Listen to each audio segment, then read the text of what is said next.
ಆತ್ಮೀಯ ಬಂಧುಗಳೇ, ಮಹಾಭಾರತ ಉದ್ಯೋಗ ಪರ್ವ. ಇದರಿಂದ ಕರ್ಣ, ಭೀಷ್ಮ ಮತ್ತೆ ದ್ರೋಣರ ಸಮ್ಮತಿ ಮತ್ತೆ ಸಂಜಯನ ಮೂಲಕ ಪಾಂಡವ ಪಕ್ಷದ ವೀರರ ವರ್ಣನೆ, ಈ ವಿಷಯದ ಬಗ್ಗೆ ನಾವು ತಿಳ್ಕೊಳ್ತಾ ಇದ್ವಿ.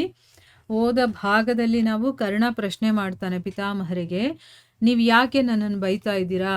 ನಾನು ಕೂಡ ಸರಿಯಾದ ರೀತಿಯಲ್ಲಿ ನಡ್ಕೊಳ್ತಾ ಇದ್ದೀನಿ. ನಾನು ಯಾವತ್ತೂ ದುರ್ಯೋಧನನಿಗೆ ಕೆಟ್ಟದ್ದು ಮಾಡಿಲ್ಲ. ನಾನು ಕ್ಷಾತ್ರ ಧರ್ಮದಲ್ಲಿ ಸ್ಥಿತನಾಗಿರ್ತೀನಿ. ನಾನು ಒಬ್ಬನೇ ಯುದ್ಧದಲ್ಲಿ ಏನಾದರೂ ಪಾಂಡವರು ನನ್ನ ಮುಂದೆ ಬಂದರೆ ಎಲ್ಲರನ್ನೂ ನಾನೇ ಕೊಲ್ತೀನಿ ಅಂತೆಲ್ಲ ಕೇಳ್ತಾನೆ. ಈಗ ಕರ್ಣನ ಮಾತನ್ನ ಕೇಳಿ ಪಿತಾಮಹ ಭೀಷ್ಮರು ರಾಜ ಧೃತರಾಷ್ಟ್ರನಿಗೆ ಸಂಬೋಧನೆ ಮಾಡ್ತಾ ಹೇಳ್ತಾರೆ.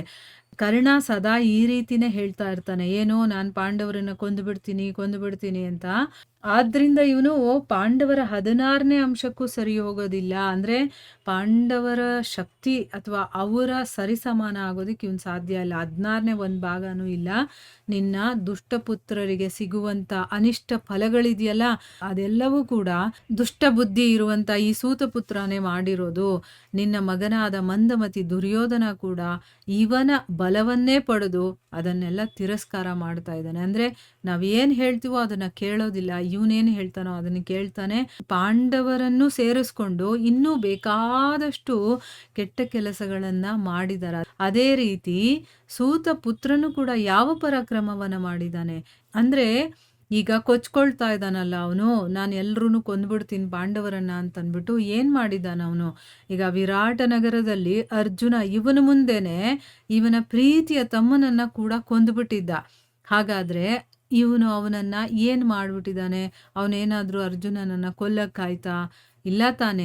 ಯಾವ ಸಮಯದಲ್ಲಿ ಅರ್ಜುನ ಒಬ್ನೇ ಎಲ್ಲಾ ಕೌರವರ ಮೇಲೂ ಕೂಡ ಆಕ್ರಮಣ ಮಾಡಿದ್ನೋ, ಮತ್ತು ಇವರನ್ನೆಲ್ಲ ಪರಾಸ್ತಗೊಳಿಸಿ ಇವರ ವಸ್ತ್ರಗಳನ್ನೆಲ್ಲ ಕಿತ್ಕೊಂಡಿದ್ನಲ್ಲ, ಆ ಸಮಯದಲ್ಲಿ ಇವನು ಎಲ್ಲಿ ಹೋಗಿದ್ದ? ಹೊರಗಡೆ ಎಲ್ಲಾದ್ರೂ ಹೊರಟೋಗಿದ್ನ ಅಂತನ್ಬಿಟ್ಟು ಇಲ್ಲಿ ಪ್ರಶ್ನೆ ಮಾಡ್ತಾ ಇದ್ದಾರೆ. ಅಂದ್ರೆ ನಾನಿದ್ದೀನಿ, ಏನು ಹೆದರ್ಕೋಬೇಡಿ, ನಾನು ಎಲ್ರೂ ಕೊಂದ್ಬಿಡ್ತೀನಿ ಅಂತ ಅನ್ನಲ್ವಾ? ಇದರ ಮುಂದೆ ವಿರಾಟ ನಗರದಲ್ಲಿ ಇಷ್ಟೆಲ್ಲ ಯುದ್ಧ ಎಲ್ಲ ನಡೀತಲ್ಲ, ಆ ಸಮಯದಲ್ಲಿ ಇವನು ಎಲ್ಲಿ ಹೋಗಿದ್ದ?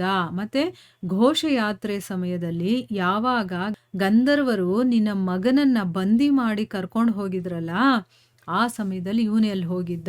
ನೋಡಿ, ದುರ್ಯೋಧನಾದಿಗಳನ್ನ ಗಂಧರ್ವರು ಕರ್ಕೊಂಡು ಹೋಗ್ಬಿಟ್ಟಿರ್ತಾರೆ. ಆ ಸಮಯದಲ್ಲಿ ಇವನು ಎಲ್ಲಿ ಹೋಗಿದ್ದ? ಈಗ ಮಾತ್ರ ಇವನು ಬಹಳ ಕಿರ್ಚಾಡ್ತಾ ಇದ್ದಾನೆ. ಅಲ್ಲೂ ಕೂಡ ಭೀಮಸೇನ, ಅರ್ಜುನ ಮತ್ತೆ ನಕುಲ ಸಹದೇವರು ಎಲ್ಲರೂ ಕೂಡ ಏನು ಮಾಡಿದ್ರು? ಗಂಧರ್ವರನ್ನ ಅವ್ರ ಜೊತೆ ಯುದ್ಧ ಮಾಡಿ ಅವ್ರನ್ನ ಪರಾಸ್ತಗೊಳಿಸಿದ್ರು. ಅಲ್ಲೂ ಕೂಡ ಕರ್ಣ ಬಂದು ದುರ್ಯೋಧನನನ್ನ ಬಿಡಿಸ್ಲಿಲ್ಲ, ಅಲ್ಲೂ ಕೂಡ ಪಾಂಡವರೇ ಬಂದು ಅವರನ್ನ ಬಿಡಿಸಿದ್ದು. ಭರತ ಶ್ರೇಷ್ಠನೇ, ಇವನ ಮಾತುಗಳೆಲ್ಲ ಕೂಡ ಬರೀ ಸುಳ್ಳೆ, ಅವನು ಹೇಳೋದೆಲ್ಲ ಸುಳ್ಳೇನೆ.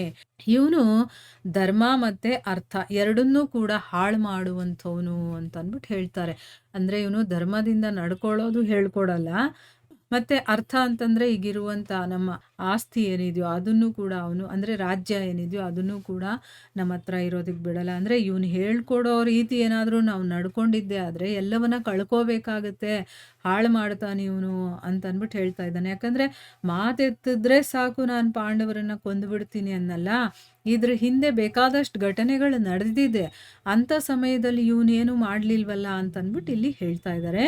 ಭೀಷ್ಮನ ಮಾತನ್ನ ಕೇಳಿ ಮಹಾತ್ಮ ಆಚಾರ್ಯ ದ್ರೋಣರು ಅವರನ್ನ ಪ್ರಶಂಸೆ ಮಾಡ್ತಾರೆ. ಹೌದು, ಅವ್ರು ಹೇಳ್ತಾ ಇರೋದು ಕರೆಕ್ಟು ಅಂತಂದ್ಬಿಟ್ಟು ಆಮೇಲೆ ರಾಜ ಧೃತರಾಷ್ಟ್ರನಿಗೆ ಹೇಳ್ತಾರೆ, ರಾಜನೇ, ಭರತ ಶ್ರೇಷ್ಠ ಭೀಷ್ಮ ಹೇಗೆ ಹೇಳ್ತಾರೋ ಹಾಗೆ ಮಾಡು.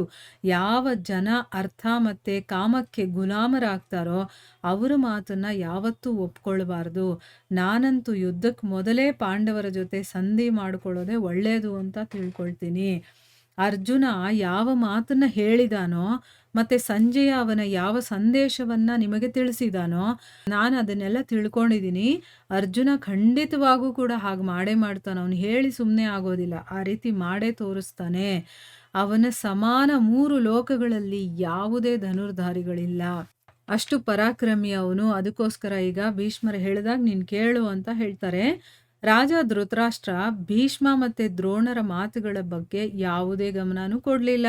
ಮತ್ತವನು ಸಂಜಯನಿಗೆ ಪಾಂಡವರ ಸಮಾಚಾರವನ್ನ ಕೇಳೋದಕ್ಕೆ ಶುರು ಮಾಡ್ತಾನೆ. ಅವನು ಕೇಳ್ತಾನೆ ಸಂಜಯ, ನಮ್ಮ ವಿಶಾಲವಾದ ಸೈನ್ಯದ ಸಮಾಚಾರವನ್ನ ತಿಳ್ಕೊಂಡ್ಮೇಲೆ ಧರ್ಮಪುತ್ರನಾದ ರಾಜ ಯುಧಿಷ್ಠಿರ ಏನು ಹೇಳ್ದ, ಯುದ್ಧಕ್ಕೋಸ್ಕರ ಅವ್ರು ಏನೆಲ್ಲ ತಯಾರಿಗಳನ್ನ ಮಾಡ್ಕೊಂಡಿದ್ದಾರೆ, ಮತ್ತು ಅವ್ರ ತಮ್ಮಂದ್ರು ಮತ್ತೆ ಮಕ್ಕಳಲ್ಲಿ ಯಾರು ಆಜ್ಞೆಯನ್ನ ಪಡ್ಕೊಳ್ಳೋದಕ್ಕೆ, ಅಂದ್ರೆ ನಾವು ಯುದ್ಧಕ್ಕೆ ರೆಡಿ ಅಂತ ನಿಂತಿದಾರಲ್ಲ ಅಂಥವ್ರು ಯಾರ್ಯಾರು, ಅವ್ರ ಆಜ್ಞೆ ಸಿಕ್ಕಿದ್ರೆ ಸಾಕು ನಾವು ಯುದ್ಧ ಮಾಡೋದಕ್ಕೆ ರೆಡಿ ಅಂತ ಯಾರ್ಯಾರೆಲ್ಲ ಕಾಯ್ತಾ ಇದ್ದಾರೆ ಅಂತ ಅಂದ್ಬಿಟ್ಟು ಇಲ್ಲಿ ಕೇಳ್ತಾನೆ. ನೋಡಿ, ಅಲ್ಲಿ ಬುದ್ಧಿವಾದವನ್ನ ಹೇಳ್ತಾ ಇದ್ದಾರೆ. ಈಗ ಅವರಿಗೆ ಅಂತ್ಯಕಾಲ ಬಂದಿದೆ, ಎಲ್ಲ ನಾಶ ಆಗಬೇಕು ಅಂತ ಇದೆ. ಅದಕ್ಕೆ ಅವರು ಯಾರ ಮಾತನ್ನು ಕೂಡ ಕೇಳಿಸ್ಕೊಳ್ತಾ ಇಲ್ಲ. ಅವ್ರಿಗಿಷ್ಟ ಹೇಗೆ ಬರುತ್ತೋ ಹಾಗೆ ಮಾಡ್ತಿದ್ದಾರೆ. ಈಗ ಅಲ್ಲಿ ಭೀಷ್ಮಾಚಾರ್ಯರು ಅಷ್ಟೆಲ್ಲ ಹೇಳಿದ್ರು, ಅದ್ರ ಬಗ್ಗೆ ಕೇಳ್ಕೋಬಾರ್ದ? ಮತ್ತೆ ದ್ರೋಣಾಚಾರ್ಯರು, ಕೃಪಾಚಾರ್ಯರು ಅವರೆಲ್ಲರೂ ಬುದ್ಧಿವಾದವನ್ನ ಹೇಳ್ತಾರೆ, ಅವ್ರು ಹೇಳೋ ಹಾಗೆ ಮಾಡು ಅಂತ. ಆದರೆ ಧೃತರಾಷ್ಟ್ರ ಆ ಕಡೆ ಗಮನನೇ ಕೊಡದೆ ಅಲ್ಲೇನಾಗ್ತಾ ಇದೆ, ನಮ್ಮ ಸೈನ್ಯ ಇಷ್ಟು ದೊಡ್ಡದಾಗಿದೆಯಲ್ಲ ಅದನ್ನೆಲ್ಲ ಕೇಳಿ ಯುಧಿಷ್ಠಿರ ಏನು ಮಾಡ್ದ, ಮತ್ತು ಅವರಲ್ಲಿ ಯಾರ್ಯಾರು ಯುದ್ಧಕ್ಕೆಲ್ಲ ರೆಡಿ ಆಗಿದ್ದಾರೆ ಅಂತೆಲ್ಲ ಆ ಒಂದು ಕ್ಯೂರಿಯಾಸಿಟಿ ಅವನಿಗೆ. ಅದ್ರ ಬಗ್ಗೆ ಇಲ್ಲಿ ವಿಚಾರ ಮಾಡ್ತಾ ಇದ್ದಾನೆ ಅವನು. ಮುಂದೆ ಏನಾಗುತ್ತೆ ಅಂತ ನಾವು ಮುಂದಿನ ಭಾಗದಲ್ಲಿ ತಿಳ್ಕೊಳ್ಳೋಣ. ಹರೇ ಕೃಷ್ಣ.